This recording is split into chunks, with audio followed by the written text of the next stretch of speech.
आमच्या गावामध्ये निलंग्यामधल्या फायनान्सवाल्याच्या त्रासाला कंटाळून अनेक लोक 15 ते 20 लोक गाव सोडून गायब झालेले आहेत। आणि दुसरी गोष्ट, पुंडलिक भोसले यांच्या फायनान्सच्या जामीनमध्ये आमचा चुलत भाऊ चक्रधर नारायणपुरे हा होता। तो जामीनदार असल्यामुळं पुंडलिक भोसले हा पळून निघून गेला। पुन्हा चक्रधर नारायणपुरेला फायनान्सवाल्यांनी नेऊन अडकवले। तिथं अडकवल्यानंतर आम्ही आणि एक अण्णाराव मामा आम्ही आमच्या चुलत भावाला फायनान्समधून सोडून आणलो। सोडून आणल्यावर आमचा भाऊ पण 15 दिवसानं पळून गेला, तो पण गायब आहे। आणि पुन्हा फायनान्सवाले मला आणि अण्णाराव मामाच्या मागं पैशासाठी तगादा लावत होते। 10 लाखाच्या रकमेपोटी 30 लाख रुपये त्यांनी आमच्या व्याजादंडासहित 6 महिन्यामध्ये केले। त्या 6 महिन्यामध्ये 10 लाखाचे 20 लाख रुपये आम्ही 10चे 30 झालेले, त्या 30मधून 20 लाख रुपये गेल्या वर्षी आम्ही फायनान्सवाल्याला दिलेले आहेत। परंतु उर्वरित राहिलेले 10 लाख रुपये राहिले म्हणून त्या 10 लाखाला आणखीन 6 महिन्यात 30 लाख रुपये केले। त्या 30 लाखामध्ये आमच्या अण्णाराव मामा कोरके यांची त्यांनी शेताची 3.5 एकरची नोटरी करून घेतली।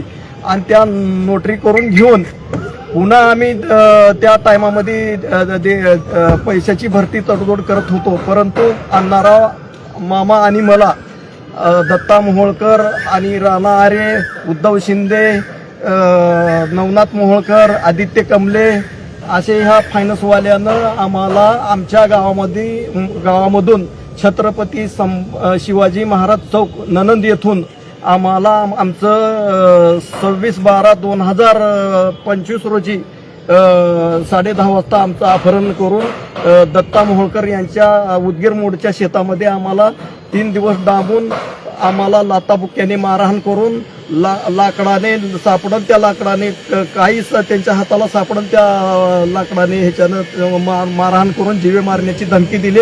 आणि 3 दिवस आम्हाला त्यांच्या शेतामध्ये डांबून ठेवून आमचं अपहरण केलेलं आहे। तरी आता आम्ही मेहरबान पोलीस अधीक्षक साहेब यांची आता आम्ही भेट घेऊन आम्ही सगळेजण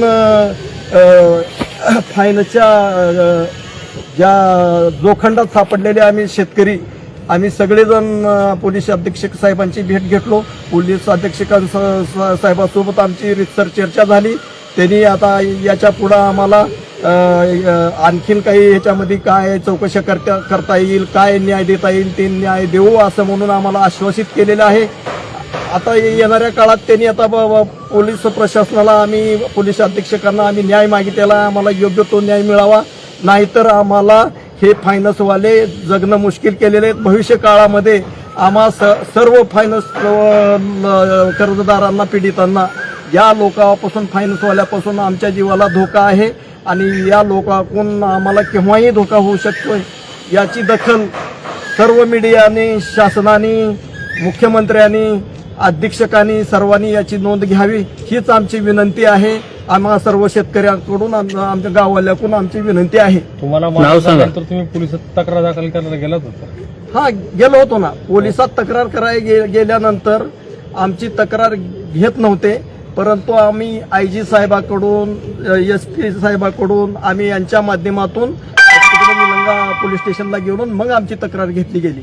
नाहीतर त्यांना जी फायनान्सवाले आहेत त्यांना राजकीय पाठबळ आहे का त्याच्यासाठी? त्यांनी आता स्वतः ती फायनान्सवाले म्हणले आम्हाला राजकीय पाठबळ आहे, आम्ही काही जर केलं तर आम्हाला काही होणार नाही, आम्ही यांना बघू, आम्ही यांना मारू, आम्ही यांच्या शेतावर कब्जा करू, आम्ही बघून घेऊ असं म्हणून आम्हाला आणखीन धमक्या देत आहेत। नाव सांगा तुमचं नाव? मी गोपाळ दिगंबर नारायणपुरे, माजी सरपंच ननंद, तालुका निलंगा। किती जमिनी गेल्या या प्रकरणात? या प्रकरणात अशा अनेक जणांच्या जमिनी गेल्यात साहेब। तुमची किती गेले? आमची आता जमीन माझी गेल्या वर्षी घाणखत करून 20 लाख रुपये गेल्या वर्षी मी दिलेले आहेत। माझ्या शेताचं घाणखत करून गेल्या वर्षी 20 लाख रुपये फायनान्सवाल्याला दिलेले। आणखीन आमच्या अंगावर पैसे काढून आमचे मामा अण्णाराव कोरके मामाची 3.5 एकर नोटरी करून घेतलेली आहे आणि त्या नोटरीच्या आधारे आम्ही अण्णाराव मामाच्या शेतावर ताबा करतो म्हणून असं बोलत आहेत। आतापर्यंत पैसे घेतलेल्या लोकांनी, शेतकरी लोकांनी किती आत्महत्या केल्या या फायनान्सच्या कटाळून? आमच्या गावातून कोण आत्महत्या केलेल्या नाहीत हा. पण गाव सोडून 15 ते 20 लोक फरार आहेत गाव सोडून. मी माझ्या भाच्यासाठी जमीन हा म्हणून पत्करलो. त्याच्या बदल्यात माझी 3.5 एकरची नोटरी करून घेतली आणि आता त्याच्यावर कब्जा करतो, ते करतो, हे करतो म्हणून दमदाटी करू आहे. नोटरी कशी करून घेतली? नोटरी काय 3 महिन्याची 6 महिन्याच्या ह्याच्या करून घेतली होती आणि पैसे परत दिल्यावर देतो म्हणले. पैसे द्यायला गेलं तर पैसे घेतले नाहीत. आम्हाला 355 द्या, 56 द्या करीत बसले. आम्ही निघून आलो. तुम्हाला मारहाण झाली आहे का त्या प्रकरणात? मारहाण झाली. शेडमध्ये गेल्यावर मारहाण केल्या. बरं, कधी मारहाण झाली आणि तुम्ही तक्रार कधी दिली? काय सरपंचांनी एकदाच होतो. मारहाण कधी झाली आणि तुम्हाला तक्रार कधी दिली तुम्ही? 26/12 आणि तक्रार कधी दिली? तक्रार मार्च मध्ये. मग इतके दिवस का बसला तुम्ही? आम्ही पैसे देऊ म्हणून बसून तो पैसे घेऊन आले. मारहाण केल्यानंतर पोलिसांची तक्रार दाखल करायची ना. आमचे टाकलो की आम्ही पैसे देऊन मोकळो ह्यांच्या तावडीतून. ही वाढवावडी करू नये. त्यांनी पैसे घेऊन आल्यावर मग पुन्हा 2 महिन्याला तक्रार गेली.